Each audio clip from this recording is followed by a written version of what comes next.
ಬೆಳಗಾವಿ ಜಿಲ್ಲಾ ಕಾಂಗ್ರೆಸ್ನ ಶೀತಲ ಸಮರ ಮುಗಿಯುವ ಲಕ್ಷಣಗಳೇ ಕಾಣಿಸ್ತಾ ಇಲ್ಲ. ಒಬ್ಬರ ಮೇಲೆ ಒಬ್ಬರಾಗಿ ಒಂದು ರೀತಿಯಾದಂತಹ ಜಿದ್ದಾಜಿದ್ದಿಗೆ ಕಾರಣ ಆಗ್ತಾನೆ ಇದೆ ಬೆಳಗಾವಿ ಜಿಲ್ಲಾ ಕಾಂಗ್ರೆಸ್ನಲ್ಲಿ. ಇದೀಗ ಜಾರಕಿಹೊಳಿ ಬ್ರದರ್ಸ್ ಸವದಿ ಮಧ್ಯೆ ಪಟ್ಟದ ಫೈಟ್ ನಡೀತಾ ಇದೆ. ಈ ಹಿಂದೆ ಕೂಡ ನಡೆದಿತ್ತು ಡಿಸಿಸಿ ಬ್ಯಾಂಕ್ ವಿಚಾರಕ್ಕೆ ಸಂಬಂಧಪಟ್ಟ ಹಾಗೆ. ಇದೀಗ ಆ ಒಂದು ಬ್ಯಾಂಕ್ ಬದಲಾಗಿ ಅಪೆಕ್ಸ್ ಬ್ಯಾಂಕ್ ಪ್ರತಿನಿಧಿ ಆಯ್ಕೆಯಲ್ಲಿ ಜಿದ್ದಾಜಿದ್ದಿ ನಡೀತಾ ಇರೋದು. ಲಕ್ಷ್ಮಣ್ ಸವದಿಗೆ ಶಾಕ್ ಕೊಟ್ಟಿದ್ದಾರೆ ಈ ಸಂದರ್ಭದಲ್ಲಿ ಜಾರಕಿಹೊಳಿ ಬ್ರದರ್ಸ್. ಯಾವ ರೀತಿಯಾಗಿ ರಾಹುಲ್ ಜಾರಕಿಹೊಳಿಗೆ ಅಪೆಕ್ಸ್ ಬ್ಯಾಂಕ್ನ ಸದಸ್ಯತ್ವವನ್ನ ಕೊಟ್ಟಿದ್ದಾರೆ. ಅಧ್ಯಕ್ಷ ರೇಸಲ್ಲಿದ್ದಂತಹ ಸವದಿಗೆ ಈ ಮೂಲಕ ಜಾರಕಿಹೊಳಿ ಬ್ರದರ್ಸ್ ತಣ್ಣೀರನ್ನ ಎರಚಿದ್ದಾರೆ. ಅಪೆಕ್ಸ್ ಬ್ಯಾಂಕ್ ಸದಸ್ಯನಾಗಿ ರಾಹುಲ್ ಜಾರಕಿಹೊಳಿ ಅವರು ಆಯ್ಕೆಯಾಗಿದ್ದು, ಆಯ್ಕೆಯಲ್ಲಿ ನಿರ್ಣಾಯಕ ಪಾತ್ರವನ್ನ ವಹಿಸಿದ್ದು ಬಾಲಚಂದ್ರ ಜಾರಕಿಹೊಳಿ. ಸವದಿ ಆಸೆಗೆ ಈ ಮೂಲಕ ತಣ್ಣೀರು ಹಾಕಿದ್ದಾರೆ ಜಾರಕಿಹೊಳಿ ಬ್ರದರ್ಸ್. ಇದು ಯಾವ ರೀತಿಯಾಗಿ ಬೆಳವಣಿಗೆಗಳಿಗೆ ಕಾರಣ ಆಗಬಹುದು? ಈಗಾಗಲೇ ಪಟ್ಟದ ಫೈಟ್ ಒಂದ್ ಕಡೆ ದೊಡ್ಡ ಮಟ್ಟದಲ್ಲಿ ಕಾಂಗ್ರೆಸ್ ನಡೀತಾ ಇದ್ರೆ, ಬೆಳಗಾವಿಯ ರಾಜಕಾರಣವೇ ಮತ್ತೊಂದು ರೀತಿಯಾಗಿದೆ. ಅಲ್ಲೂ ಕೂಡ ಈ ತರದ ಒಂದು ಪಟ್ಟದ ಫೈಟ್ ಈ ಹಿಂದಿನಿಂದಲೂ ಕೂಡ ಜೋರಾಗಿ ನಡೀತಾ ಇತ್ತು. ಇದೀಗ ಜಾರಕಿಹೊಳಿ ಬ್ರದರ್ಸ್ ಸವದಿ ಮಧ್ಯೆ ಈ ಒಂದು ಪಟ್ಟದ ಫೈಟ್ ನಲ್ಲಿ ಜಾರಕಿಹೊಳಿ ಬ್ರದರ್ಸ್ಗೆ ಮುನ್ನಡೆಯಾಗಿದೆ. ಇದರ ಬಗ್ಗೆ ಇನ್ನಷ್ಟು ಡೀಟೇಲ್ಸ್ ಅನ್ನ ಕೊಡೋದಕ್ಕೆ ನಮ್ಮ ರಿಪೋರ್ಟರ್ ಚಂದ್ರಕಾಂತ್ ಸುಗಂಧಿ ನೇರ ಸಂಪರ್ಕದಲ್ಲಿ ಜಾಯ್ನ್ ಆಗಿದ್ದಾರೆ. ಚಂದ್ರಕಾಂತ್ ಸುಗಂಧಿ, ಈ ಒಂದು ಶೀತಲ ಸಮರ ಮುಗಿಯುವ ಹಾಗೇನೆ ಕಾಣಿಸ್ತಾ ಇಲ್ಲ.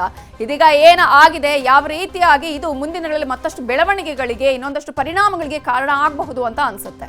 ನವಿತಾಜೇನ್, ಬೆಳಗಾವಿ ಜಿಲ್ಲಾ ರಾಜಕಾರಣದಲ್ಲಿ ಮತ್ತೊಂದು ಪ್ರಮುಖ ಬೆಳವಣಿಗೆ ನಡೆದಿರ್ತಕ್ಕಂಥದ್ದು ಇತ್ತೀಚೆಗೆ ನಡೆದಂತಹ ಡಿಸಿಸಿ ಬ್ಯಾಂಕ್ ಚುನಾವಣೆಯಲ್ಲಿ ಜಿದ್ದಾಜಿದ್ದಿನ ಹೋರಾಟ ಬೆಳಗಾವಿಯಲ್ಲಿ ನಡೆದಿತ್ತು. ಪ್ರಮುಖವಾಗಿ ಏನು ಡಿಸಿಸಿ ಬ್ಯಾಂಕ್ ನಲ್ಲಿ ಹಿಡಿತ ಸಾಧಿಸುವಲ್ಲಿ ಜಾರಕಿಹೊಳಿ ಬ್ರದರ್ಸ್ ಮೇಲುಗೈಯನ್ನು ಸಾಧಿಸಿರ್ತಕ್ಕಂಥದ್ದು ಮತ್ತು ಅವರು ಹೇಳಿದ ಹಾಗೆ ಲಿಂಗಾಯತರನ್ನ ಸಮುದಾಯದವರನ್ನೇ ಅಧ್ಯಕ್ಷರನ್ನಾಗಿ ಮಾಡ್ತೀವಿ ಅಂತ ಹೇಳಿ ಈಗ ಅಣ್ಣಾ ಸಾಹೇಬ್ ಜೊಲ್ಲೆ ಅಧ್ಯಕ್ಷರಾಗಿ ಮತ್ತು ಒಂದು ಹುದ್ದೆ ಇತ್ತು. ಅದರಲ್ಲೂ ಪ್ರಮುಖವಾಗಿ ಬೆಳಗಾವಿ ಡಿಸಿಸಿ ಬ್ಯಾಂಕ್ ನಿಂದ ಪ್ರತಿನಿಧಿಯಾಗಿ ಅಪೆಕ್ಸ್ ಬ್ಯಾಂಕ್ ಗೆ ಕಳಿಸುವಂತಹ ವಿಚಾರ. ಈ ವಿಚಾರದಲ್ಲಿ ಮಾಜಿ ಡಿಸಿಎಂ ಲಕ್ಷ್ಮಣ್ ಸವದಿ ಅವರು ಈ ಒಂದು ಆಕಾಂಕ್ಷಿಯಾಗಿದ್ರು ಮತ್ತು ಈ ಹಿಂದೆ 2 ಬಾರಿ ಕೂಡ ಬೆಳಗಾವಿ ಡಿಸಿಸಿ ಬ್ಯಾಂಕ್ ನಿಂದ ಅಪೆಕ್ಸ್ ಬ್ಯಾಂಕ್ ಗೆ ಪ್ರತಿನಿಧಿಯಾಗಿ ಲಕ್ಷ್ಮಣ್ ಸವದಿ ಅವರು ಹೋಗಿದ್ರು. ಲಕ್ಷ್ಮಣ್ ಸವದಿ ಅವರು ಇನ್ನು ಸಹಕಾರಿ ರಂಗದಲ್ಲಿ ಕಳೆದ ಹಲವು ವರ್ಷಗಳಿಂದ ಕೆಲಸ ಮಾಡ್ತಿರೋದ್ರಲ್ಲಿ ಅಪೆಕ್ಸ್ ಬ್ಯಾಂಕ್ ನಲ್ಲಿ ಅವರ ಪ್ರತಿನಿಧಿತ್ವ ಅತ್ಯಂತ ಮಹತ್ವದಾಗಿರ್ತಕ್ಕಂಥದ್ದು. ಅಪೆಕ್ಸ್ ಬ್ಯಾಂಕ್ ಸುಮಾರು 50,000 ಕೋಟಿಗೂ ಹೆಚ್ಚು ಟರ್ನ್ ಓವರ್ ಇರತಕ್ಕಂಥ ಬ್ಯಾಂಕ್, ರಾಜ್ಯದ ಪ್ರತಿಷ್ಠಿತ ಬ್ಯಾಂಕ್ ಅಂತಾನೆ ಹೇಳಲಾಗುತ್ತೆ. ಆ ಒಂದು ಬ್ಯಾಂಕ್ ಗೆ ಪ್ರತಿನಿಧಿಯಾಗಿ ಲಕ್ಷ್ಮಣ್ ಸವದಿ ಹೋಗುವಂತ ಆಸೆ ಇಟ್ಕೊಂಡಿದ್ರು. ಆದ್ರೆ ಅವರ ಆಸೆಗೆ ಜಾರಕಿಹೊಳಿ ಬ್ರದರ್ಸ್ ತಣ್ಣೀರನ್ನ ಹೆಚ್ಚಿದ್ದಾರೆ. ಇನ್ನು ಪ್ರಮುಖವಾಗಿ ಈ ಒಂದು ಅಪೆಕ್ಸ್ ಬ್ಯಾಂಕ್ ಗೆ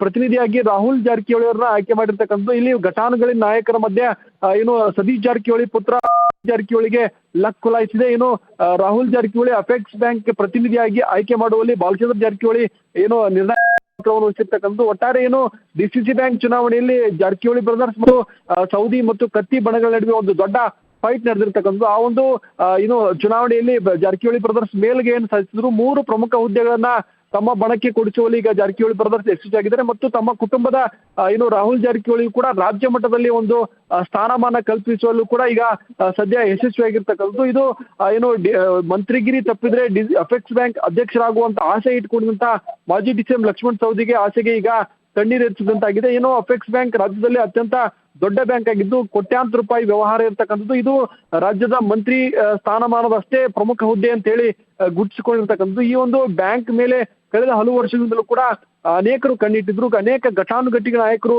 ಅಪೆಕ್ಸ್ ಬ್ಯಾಂಕ್ ಪ್ರತಿನಿಧಿ ಆಗಕ್ಕೆ ತುದಿಗಾಲ್ ನಿಂತಿದ್ರು. ಈಗ ಕೊನೆಗೂ ಕೂಡ ರಾಹುಲ್ ಜಾರಕಿಹೊಳಿ ಅವರ ಲಕ್ ಈ ಬಾರಿ ಖುಲಾಯಿಸಿದೆ. ಈ ಮೂಲಕ ಮಾಜಿ ಡಿಸಿಎಂ ಲಕ್ಷ್ಮಣ್ ಸವದಿ ಅವರಿಗೆ ಬೆಳಗಾವಿ ಡಿಸಿಸಿ ಬ್ಯಾಂಕ್ ನಿರ್ದೇಶಕ ಸ್ಥಾನ ಮಾತ್ರ ಈಗ ಸದ್ಯ ಉಳಿದಿರ್ತಕ್ಕಂಥದ್ದು. ನವಿತಾ ಜೈನ್.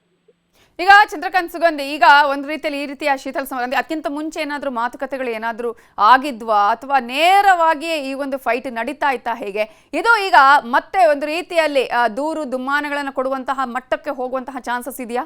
ನವಿತಾ ಜೈನ್, ಬೆಳಗಾವಿ ಡಿಸಿಸಿ ಬ್ಯಾಂಕ್ ಚುನಾವಣೆಗೆ ಕಳೆದ 6 ತಿಂಗಳಿಂದ ಕೂಡ ದೊಡ್ಡ ಮಟ್ಟದ ಫೈಟ್ ನಡೆದಿತ್ತು. ಮೊದಲು ಮಾಜಿ ಡಿಸಿಎಂ ಲಕ್ಷ್ಮಣ್ ಸವದಿ ಮತ್ತು ಜಾರಕಿಹೊಳಿ ಬ್ರದರ್ಸ್ ನಡುವೆ ಒಂದು ಒಪ್ಪಂದ ಆಗಿತ್ತು ಅಂತಕ್ಕಂಥ ಮಾಹಿತಿಗಳಿತ್ತು. ಏನು ನೀವು ನನಗೆ ಅಪೆಕ್ಸ್ ಬ್ಯಾಂಕ್ ಗೆ ಕಳಿಸಿ ನೀವು ಮತ್ತು ಅಥಣಿ ಕಾಗವಾಡಕ್ಕೆ ಅಭ್ಯರ್ಥಿಗಳನ್ನ ಹಾಕಬೇಡಿ ಅಂತಕ್ಕಂಥ ಒಂದು ಮಾತುಕತೆ ಆಗಿತ್ತು ಅಂತಕ್ಕಂಥದ್ದು ಬೆಳಗಾವಿ ಜಿಲ್ಲಾ ರಾಜಕಾರಣದಲ್ಲಿ ದೊಡ್ಡ ಮಟ್ಟದ ಚರ್ಚೆ ಆಗಿತ್ತು. ಬಳಿಕ ರಮೇಶ್ ಜಾರಕಿಹೊಳಿ ಎಂಟ್ರಿಯಿಂದ ಈ ಎಲ್ಲಾ ಮಾತುಕತೆಗಳು ವಿಫಲಗೊಂಡಿತ್ತು. ಮಾಜಿ ಡಿಸಿಎಂ ಲಕ್ಷ್ಮಣ್ ಸವದಿ ವಿರುದ್ಧ ಮಹೇಶ್ ಕುಮಟಳ್ಳಿ ಅವರನ್ನ ಬೆಳಗಾವಿ ಡಿಸಿಸಿ ಬ್ಯಾಂಕ್ ಚುನಾವಣೆಗೆ ಅಥಣಿ ಕ್ಷೇತ್ರದಿಂದ ಸ್ಪರ್ಧೆ ಮಾಡಿದ್ರು. ಕೊನೆಗೂ ಏನು ಲಕ್ಷ್ಮಣ್ ಸವದಿ ಅವರು ಅತ್ಯಂತ ಹೆಚ್ಚು ಮತಗಳಿಂದ ಏನು ಅಥಣಿ ಕ್ಷೇತ್ರದಿಂದ ಆಯ್ಕೆಯಾಗಿದ್ರು. ಆದ್ರೆ ಏನು ಇಡೀ ಜಿಲ್ಲೆಯಲ್ಲಿ 16 ಸ್ಥಾನಗಳ ಪೈಕಿ ಅತಿ ಹೆಚ್ಚು ಸ್ಥಾನವನ್ನು ಗೆಲ್ಲುವಲ್ಲಿ ಏನು ಸೌದಿ ಮಾಜಿ ಡಿಸಿಎಂ ಲಕ್ಷ್ಮಣ್ ಸವದಿ ಆಗಿರ್ಬೋದು ಮತ್ತು ರಮೇಶ್ ಕತ್ತಿ ಬಣಗಳು ಹಿನ್ನಡೆ ಅನುಭವಿಸಿದ್ದು. ಹೀಗಾಗಿ ಇದು ಏನು ಜಾರಕಿಹೊಳಿ ಬ್ರದರ್ಸ್ಗೆ ಬೆಳಗಾವಿ ಬ್ಯಾಂಕ್ ಅವರ ತೆಕ್ಕೆಗೆ ಬಂದಿರತಕ್ಕಂಥದ್ದು. ಈಗ ಇವು ಪ್ರತಿನಿಧಿ ಆಯ್ಕೆ ಸಂದರ್ಭದಲ್ಲೂ ಕೂಡ ಇನ್ನು ಜಾರಕಿಹೊಳಿ ಬರೋದ ಜಾಣ ನಡೆಯನ್ನ ಇಟ್ಟಿದ್ರೆ ತಮ್ಮ ಕುಟುಂಬದ ರಾಹುಲ್ ಜಾರಕಿಹೊಳಿಗೆ ರಾಜ್ಯ ಮಟ್ಟದಲ್ಲಿ ಒಂದು ಅವಕಾಶವನ್ನ ಕಲ್ಪಿಸುವಲ್ಲಿ ಯಶಸ್ವಿಯಾಗಿರ್ತಕ್ಕಂಥದ್ದು. ಇನ್ನು ಡಿಸಿಸಿ ಬ್ಯಾಂಕ್ ನಲ್ಲಿ